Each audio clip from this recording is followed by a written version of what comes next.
We haven't seen Chevra since that night at Baptiste's place. Well, guess there's no point in worrying about it now. Let's go join up with the others.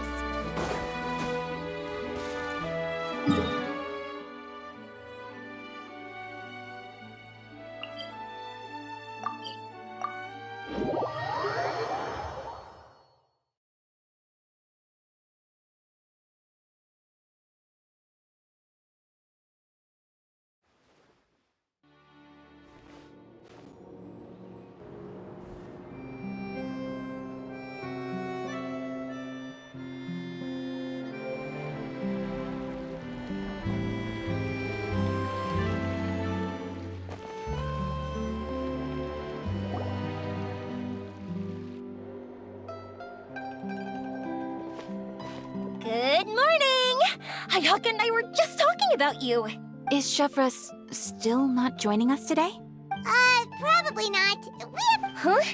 That's such a pity. Director Farina said that we've only got a few small scenes left before wrapping up the entire thing. She even said that she'll get me into a couple scenes, so everyone will have a chance to shine in front of the camera. We were also planning on having a victory feast once we're all finished filming. If only Chevros was here. I still haven't taken a photo with her. I'm afraid that can't be helped. Those special patrol folks are like phantoms when they've got a case. But to be honest, I'm even more concerned by what I read in the Steambird earlier this morning. Oh yeah, I heard about that too. He came forward and confessed his crimes, but gave no explanation as to why he pulled the trigger. We didn't know about this case at all when we joined the film. Is it going to affect the reception of our work? From a pure publicity standpoint, this will draw a lot more attention to our film. I have to say, though, that no director can be perfectly comfortable with garnering attention through means other than artistic skill. To be fair, I feel like that ship sailed the moment you allowed yourself to be named as the director on our posters. It's not my fault that I'm super popular. What was that saying again? My popularity has, Sunk to an all-time low? spread to the four corners of Tempat.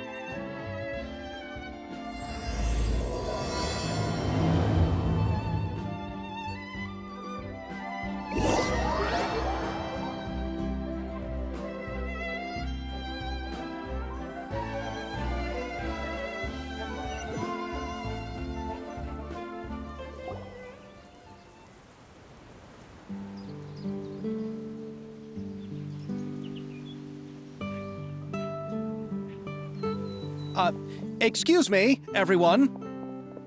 Xavier! Feels like it's been ages since we last saw you. I've been talking nonstop with the Film Association, and Oh, seems like you've been fighting your own battles. yes, that's... Oh, and before we begin the final round of filming, please, the original investor of our film, Mr. Morris. A pleasure to meet you all.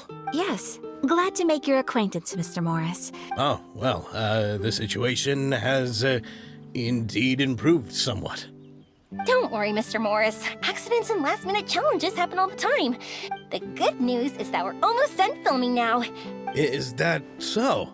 All right, now that we've gotten all the pleasantries out of the way, we'll mostly be filming typical people and see. Oh, and there'll be a cameo for Mr. Kamisato and Miss Yoimiya as well.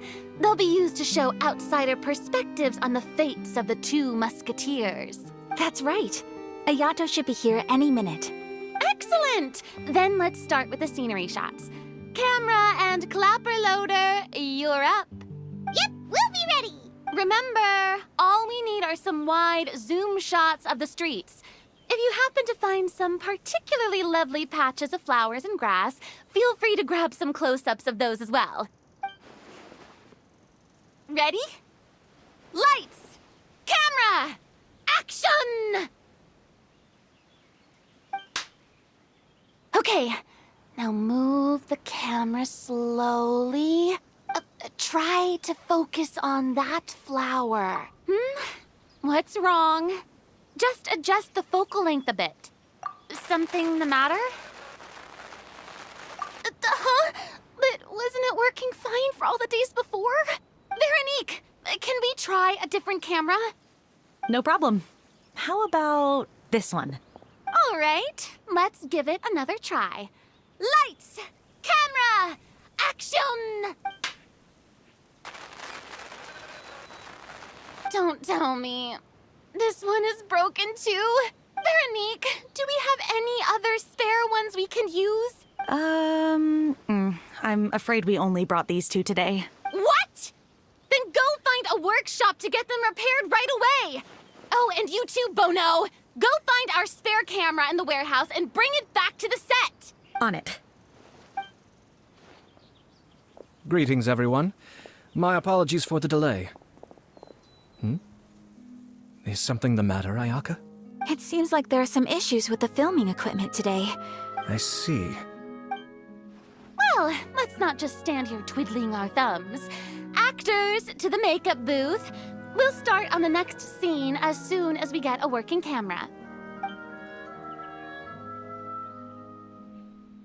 The people at the workshop told me that the part which holds the lens in place seemed to have fallen off. That's super strange. It was perfectly fine just yesterday. Well, no time to dwell on that now. Let's get back to filming. Ahem! Quiet on set! Places, everyone! Lights! Camera! Action! By the way, have you heard about that recent murder case? Yes, I have. It seems that they've caused quite the commotion in the city. I heard that the chief of the guards is so mad about not catching the culprit that he's about to explode. Oh? I find that quite hard to imagine, considering how he already looks most days. Director, we have a problem. Oh, we're in the middle of a take! Couldn't you wait until we wrapped up this scene? No, Director, our film, all the finalized film that we've been keeping in the case has disappeared. Oh, wait, well, what did you say? Mr. Bono, please take me to where the film was kept right away. I'm coming too. No, Yoimiya, you have to stay here. Oh. Okay, listen up. Everyone who's not working on this current scene can go with Bono to look for the film. Everyone else, stay put and wrap up the scene. Unbelievable. How could all these problems happen in just one day? We're back. How did it go? Did you find the film? We found it in the sewers. Huh? In the sewers? Is the film still okay? We discovered it just in time, so we should still be able to salvage it. The others are checking now to see if we lost any specific scenes. Oh, you scared me for a moment there. I nearly thought we had lost everything. I really don't want to experience that feeling of despair again. Okay, but who could have stolen the film and dumped it there? Could it be, some competitors working on other films? But if they wanted to harass us, why wait until the last day? Okay, we don't have time to really look into it right now. Yeah, let's finish it.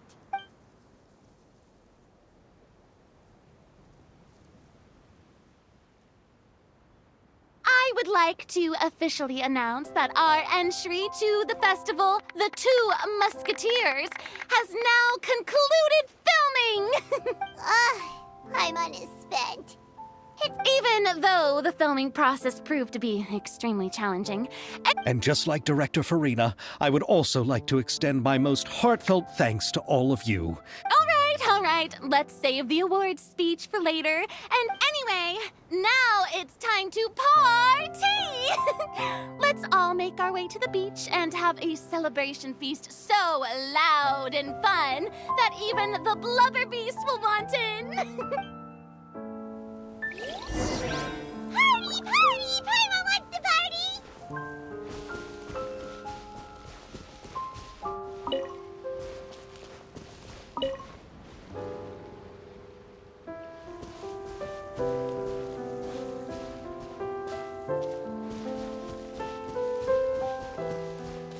Whoa, this place is hopping. Everyone's finally getting to relax after wrapping up the film. Let's go chat with someone.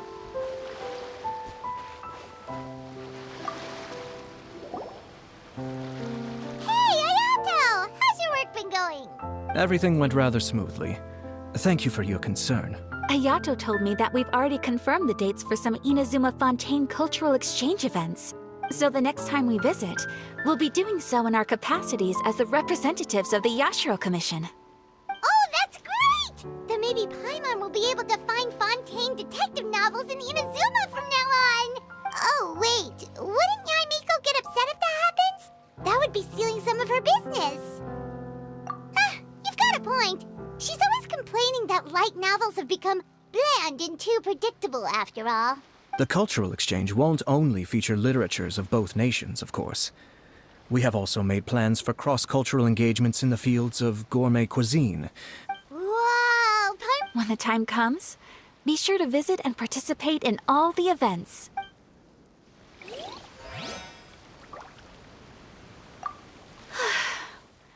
I wish we could have spent some more time here. Don't worry. It won't be long before we're back again.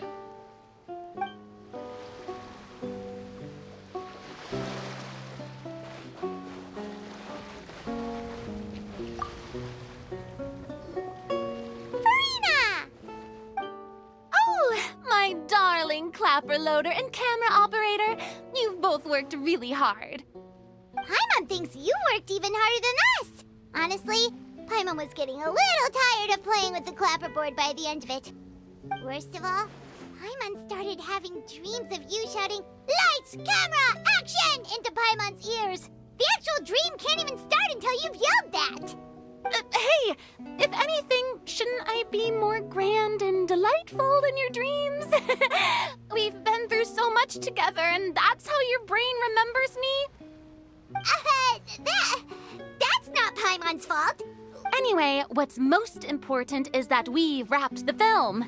I'm pretty confident that we'll take first prize. Hey, no need to mention the official name. Wait, now that you mention it, if we did win the prize, would Farina just get a statue of herself? Come on, I don't need that kind of attention. Xavier can accept the reward on our behalf. But just imagine! Farina accepting the Farina Award and holding a Farina statue.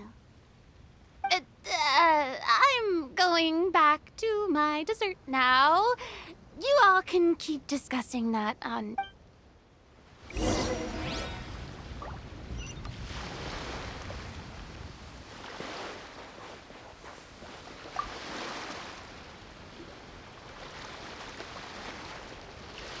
Chiori! Hey, you two. Are you not really into these kinds of big social occasions? Not particularly. But this is still better than Fontaine Fashion Week. But if this film becomes a big hit, people will definitely come flocking to your shop. Yes, that's highly likely. As long as the film can premiere as planned. Are you still worried about the case? That and all the obstacles we had to face today. You're right. It's as if all our bad luck just manifested at once. But why today of all days? No, it's nothing. We've already delivered the film to the editors, so there should be nothing more to worry about. How are you doing, Mr. Morris? You having a good time? Well, you could say that. Do you happen to know when the party is scheduled to end? judging by how much fun everyone's having, I'd say probably not until well after midnight. Is there something that you still have to take care of at home, Mr. Morris? Oh, well, I'm just not a late night person, so I might take off shortly. Oh no! Silly me. I almost forgot something super important. Oh, what is it? I prepared a whole batch of fireworks for the party, but I forgot to bring them over from the warehouse. Fireworks, you say? Well, that's truly a pity. Could you help me carry them over, Mr. Morris? I won't be able to fetch all of them by myself. Me? Are you sure that you can't find anyone else? I just wanted to make this a surprise for everyone. Pretty please, Mr. Morris. These are some of the best fireworks I've ever made. But... It's okay, just come with me. If we're sneaky enough, nobody else will see us leaving. All right.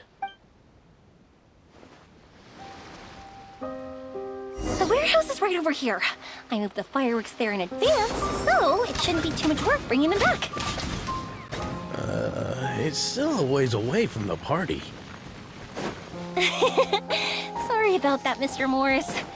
It's probably because I'm used to carrying fireworks all the time, so it doesn't feel like a lot of work to me.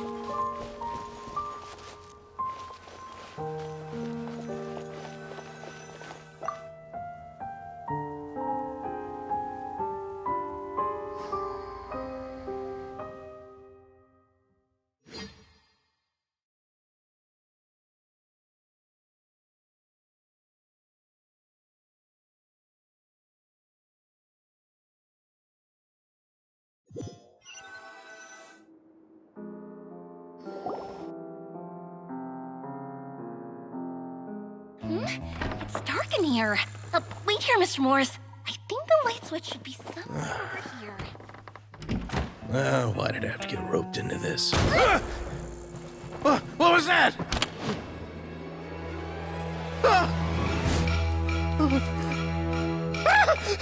Who's there? Get me out! Get me out of here! Did you really think you'd get away, Morris?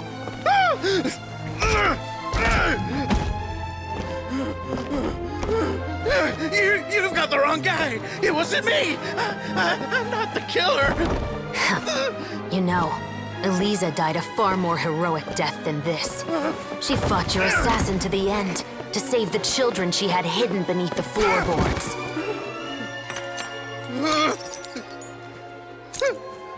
That is Eliza's pendant. The one with a photo of you two inside. The one you gave her. Ring any bells? It's a fake! It has to be! There's no way! No way your assassin didn't destroy it, you mean?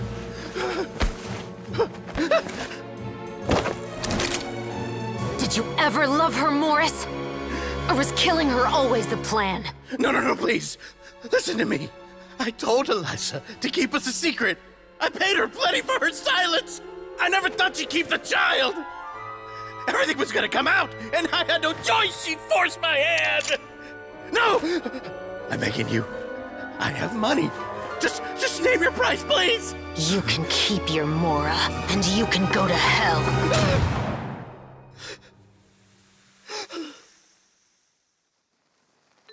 I'm Captain Shovraz of the Special Patrol.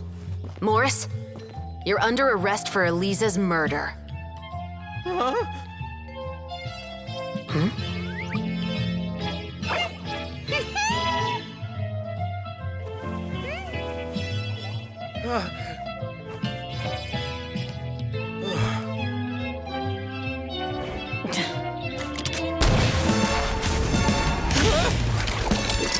You're under arrest too, prop manager Veronique.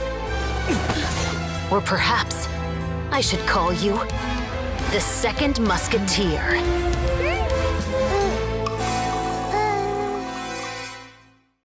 Wait, what's going on? This wasn't in the script. Drop the gun, Veronique. Why? Why would you keep me from exacting revenge on this heartless monster? Drop your weapon. This is my final warning. What is going on? Do I have to spell it out for you, Morris? Everything that took place just now was staged to get you to confess the truth. But this last part is all improv, of course. Chevrolet, you told us you wanted us to help you stage a play. You never said anything about the Second Musketeer. It's because even I had no way to confirm my theory until now. Thank you for your performance, Yoimiya. Could I trouble you to go and bring in the other Special Patrol members? Oh, and please tell the other cast members not to worry about us. On it!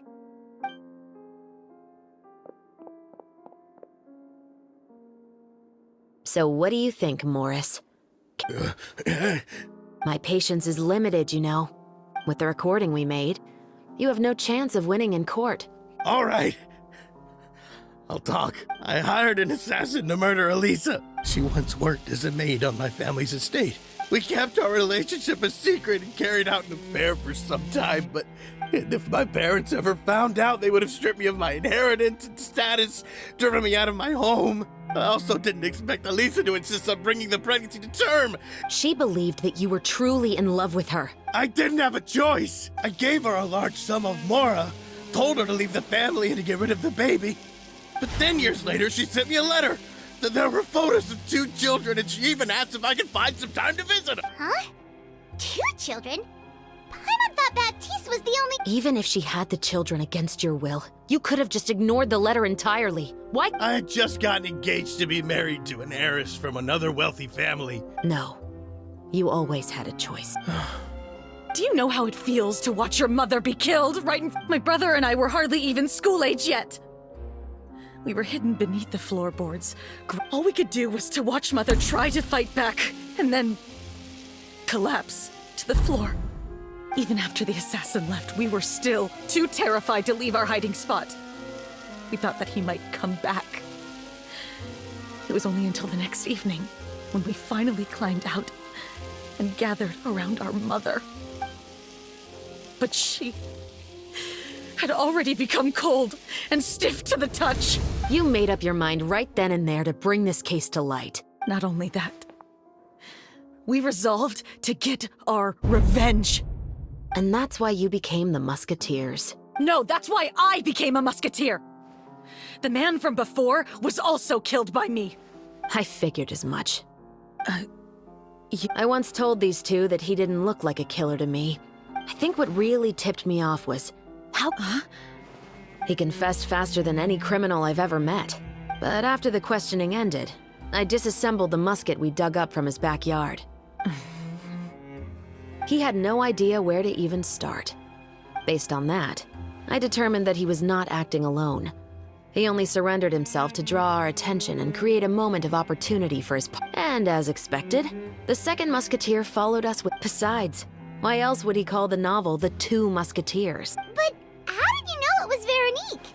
I figured it out the moment Baptiste told me his father's name. That so-called financial crisis was all just a ruse. He just wanted to sign up as the investor and then leave. After all, he has a vested interest in minimizing the reach of this story.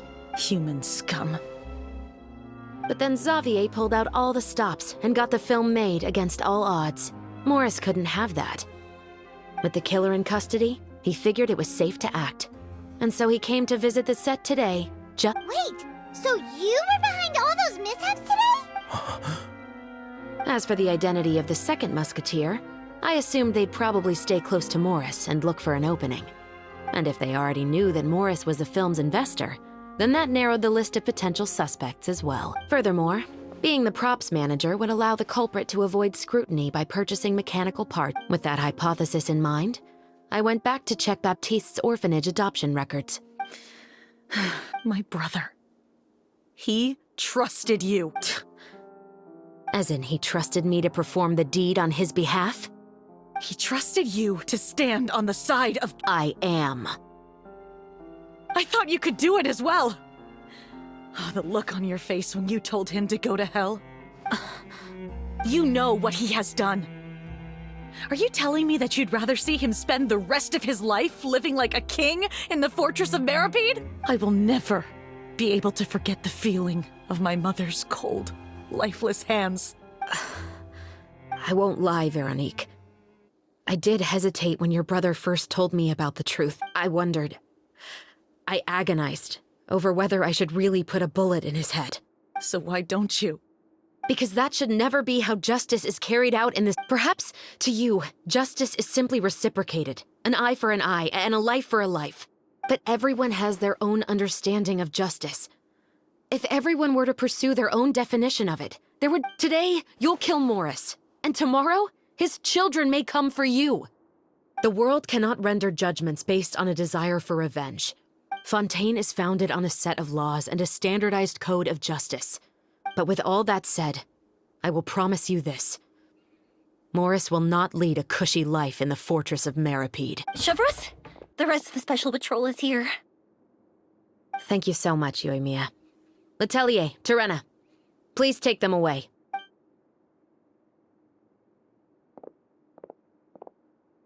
I still can't agree with your reasoning. I know. Justice has not been delivered. Chevros. Let's go. We should give an explanation to the crew.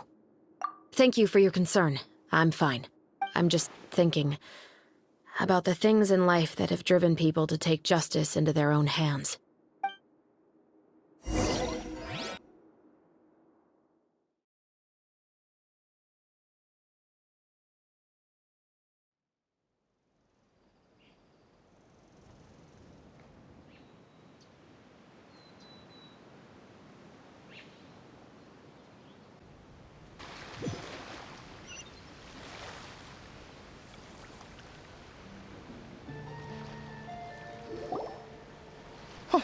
Who would have thought Morris would turn out to be...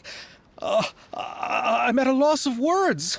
I'm just glad that you're all safe and sound. Who knew that such a labyrinth of cases would be behind this story? Well, what should we do now? We have a finished film, of course, but should we still go ahead with the premiere? What do you mean? Shouldn't you be even more motivated to spread the word now that you've learned the truth? Chiori is right. I'd also like more people to see this story for themselves. But the real ending of the story seems to have deviated somewhat from the one in the script. The call is yours. We still have time to reshoot an ending if that's what you... No, it's fine as is.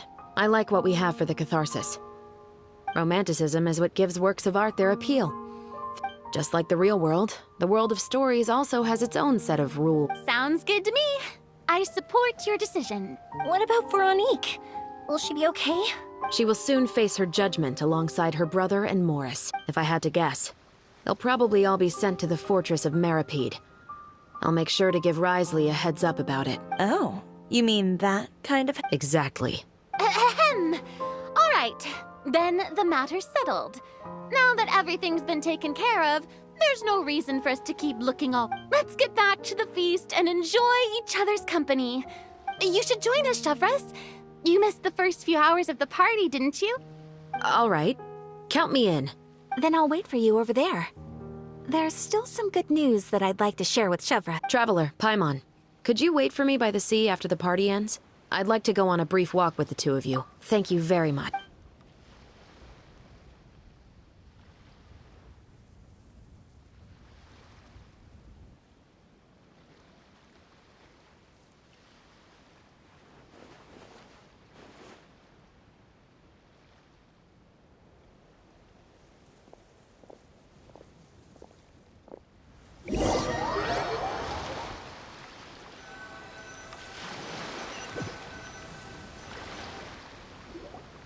Sorry for the wait. Oh, we weren't waiting long at all. No, I don't have anything new to share. I just felt that since you were my investigation partners, I should have another conversation with the two. Traveler, how would you have responded to Baptiste's request if you were in my shoes? When I was young, my father often took me here to swim. We'd come rain or shine. He told me that swimming was the best activity to train one's strength of... Oh? Why's that? Because the moment you give up would be the moment you die. One winter, the chilly wind felt almost like knives on my skin. And I cried and begged my father to spare me from having to swim across, but he wouldn't listen. He used to be a member of the Special Patrol as well. You could say it was his way of educating his children. That sounds awful. When he saw that I wouldn't stop crying, he just picked me up and tossed me into the icy water. The bone-chilling cold took away my senses. I couldn't feel anything but fear and rage. I waited for my father to save me, but one look and I knew he'd already started swimming for the opposite shore. I used all of my strength to try and catch up to my father. Those few minutes felt longer than my whole life up until that. I've never felt afraid about anything in my life after that. That way of teaching would have never worked on Paimon. Yeah, I don't think that was the right method. It's just that working now as I am in the pursuit of justice, I still sometimes feel like I've been tossed into that winter sea all over. Chevrolet. But the worse I feel, the more I know to never give up. Anyway, how about a race? Neither of us will drown, but we can still see who swims faster. You guys go ahead. Paimon will grab the clapperboard to mark the start of the race.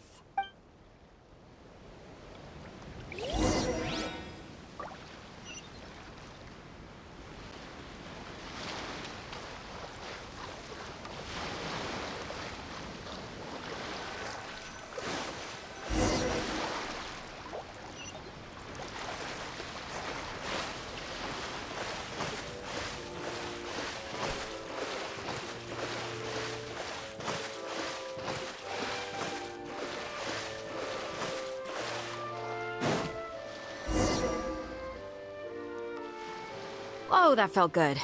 You were so fast in the water, Chevrolet. You were swimming even faster than Paimon could fly. So, about the special patrol, did you join because of your dad? Partly, but I'd say I was more inspired by the heroes I read about in stories growing up. Oh, so it's due to your love of stories. Of course, it was only after I joined the Special Patrol that I learned that truth is often stranger than fiction. Come on, let's...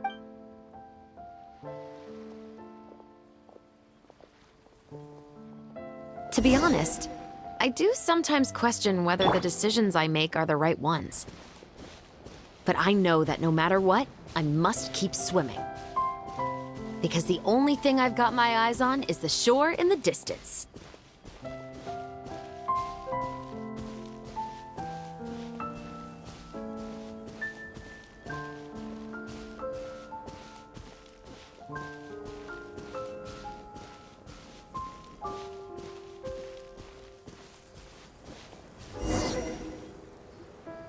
Thank you for coming on this walk with me. I feel a lot better after getting all that off my chest. Huh.